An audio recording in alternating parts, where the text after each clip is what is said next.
Chaque souffle raconte une histoire, celle de la compréhension, la résilience et la victoire.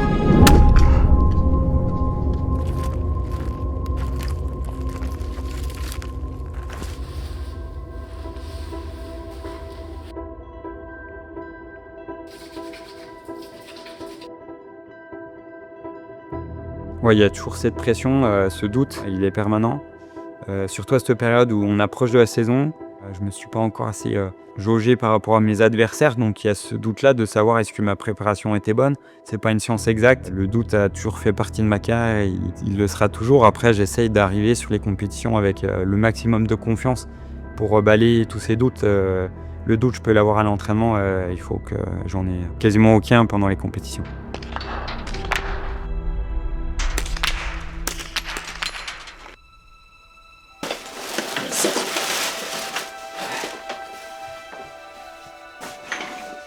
Du coup, il est rempli de médailles. Ça, c'est les podiums en Coupe du Monde. Voilà, un dossard des JO. Et ça, c'est un globe de cristal de la poursuite. Voilà, j'ai pas trouvé l'endroit où les mettre pour le moment, donc ça patiente. J'ai pas besoin de les regarder tous les jours pour me motiver. Je veux aller chercher des nouvelles, pas simplement regarder celles que j'ai déjà.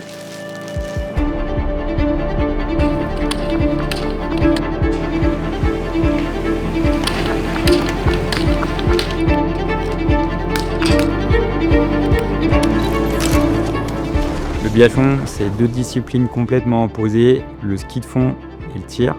Le ski de fond qui demande beaucoup d'énergie, le tir qui demande beaucoup de calme. Plusieurs origines, ça vient des personnes qui se déplaçaient en ski avec un fusil, soit pour aller chasser, soit pour défendre une frontière ou pour des contextes de guerre ou politique. C'est assemblé dans une compétition où on fait un tour, un tir, un tour, un tir.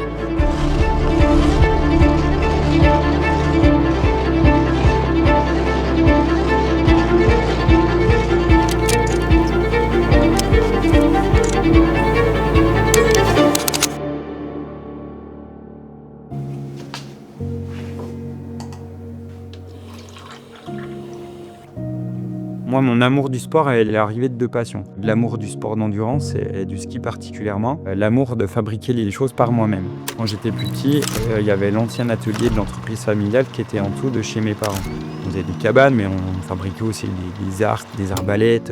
Je me rappelle avoir testé pour la première fois le tir à 50 mètres avec une carabiathlon. La fumée, c'était impressionnant, mais ça me plaisait beaucoup. Je me suis tout de suite dit, mais c'est vraiment quelque chose qui me passionne. Par la suite, j'ai fait des études en conception industrielle et je me suis mis à fabriquer mon propre matériel pour le tir.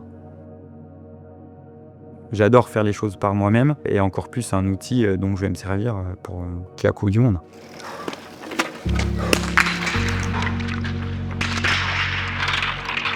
Haute et droite.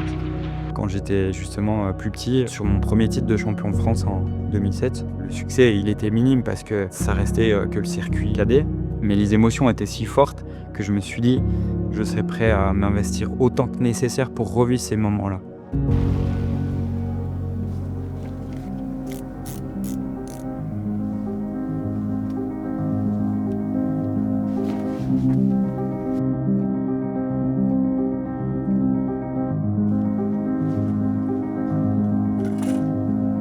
J'ai plus d'entraînement l'été que ce que j'en ai l'hiver. Sur l'ensemble de la saison internationale, il y a 35 courses qui sont très importantes. En fait, on crée volontairement un stress important l'été pour pouvoir justement encaisser l'enchaînement des compétitions, la récupération. S'il y a un pic de forme, on essaie de l'avoir en février, ce qui correspond à la période championnat du monde.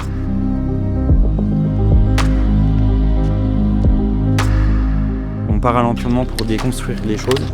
On vient créer de la fatigue, des contraintes pour le corps. Et en fait, les phases de récupération nous permettent de reconstruire le corps. C'est le principe de l'entraînement. La récupération est très importante. Donc donc les heures de sommeil sont importantes et la santé de mon corps l'est, donc je me complémente en fer régulièrement parce que je sais que l'entraînement me fait baisser fortement en fer. Par exemple, l'hydratation est très importante, on transpire beaucoup à l'entraînement, donc il faut réguler cette dépense, il faut amener les minéraux et puis ensuite pendant l'entraînement on a aussi des dépenses très importantes en termes de glucides, surtout sur des sports d'endurance. Je me complémente avec des glucides, beaucoup de glucides.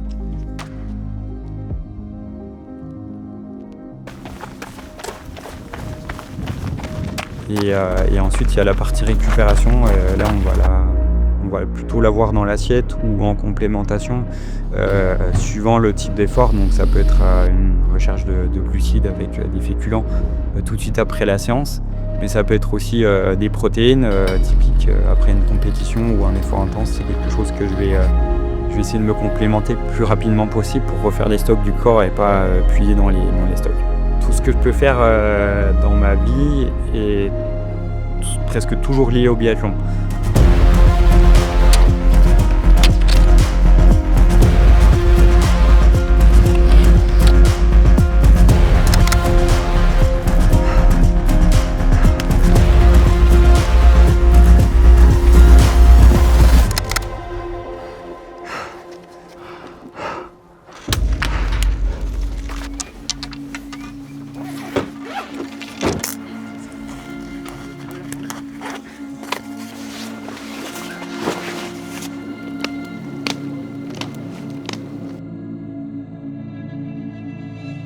Pour moi, le tir, ça représente la beauté de notre sport.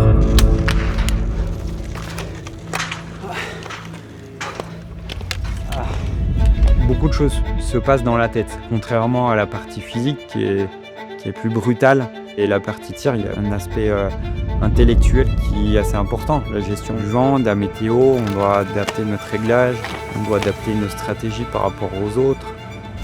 Avant le début de la séance, tu vas faire 2 passages sur le carton. Enchaîne carton et tu te lâches. Le tir en biathlon spécifiquement, ça reste un conflit vitesse-précision.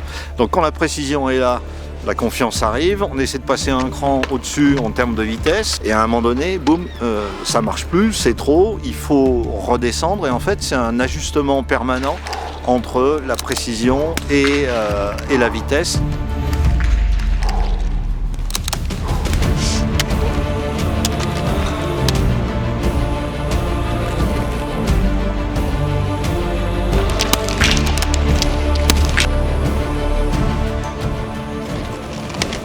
On est un des seuls sports où, même en ayant une immense avance, tout peut basculer sur le dernier tir.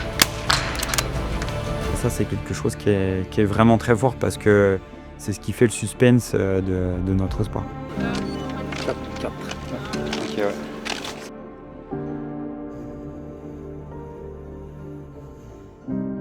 Vendu. La dernière, là, ouais. C'est un 9 haut, hein, c'est pas un avion. À l'entrée du pas de tir, j'arrive exténué par l'effort et j'essaie de ralentir ma respiration, faire des respirations plus amples, ce qui me permet d'aller chercher à me calmer en fait. Et après, bien entendu, pendant la séquence de tir, la respiration a une importance toute particulière parce qu'en fait, on vient couper notre respiration durant la séquence et on respire au moment du réarmement.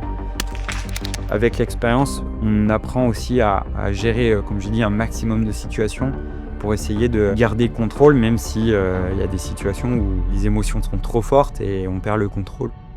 Sur la Coupe du Monde du Grand Bornand, il y a 20 000 personnes en tribune et au moment où on arrive sur le pas de tir, il y a un silence qui s'installe. Tout d'un coup, comme si 20 000 personnes font silence et ça se remet à crier au moment de la première balle. On essaie d'être impassible face à nos émotions pendant la compétition, mais c'est impossible de le faire sur toute une carrière.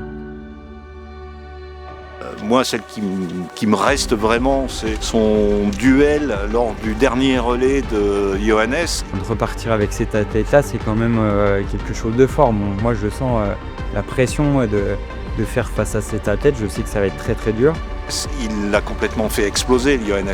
Quentin, il a tiré à la fois le rythme et la qualité. Bon, voilà, ok. Ça, c'est typique de Quentin, ce genre de tir. Cette motivation, pour le coup, vient de mon adversaire, en fait. Je me suis nourri justement de l'adversité avec Johannes pour construire mon tir. J'imaginais pas tout ça quand j'étais petit, d'avoir autant de soutien durant ma carrière, d'avoir autant de monde qui me supporte, des partenaires, des fans, ma famille, mes proches. Puis j'imaginais plein de succès, mais j'imaginais pas que ça allait aller à ce point-là, donc tant mieux.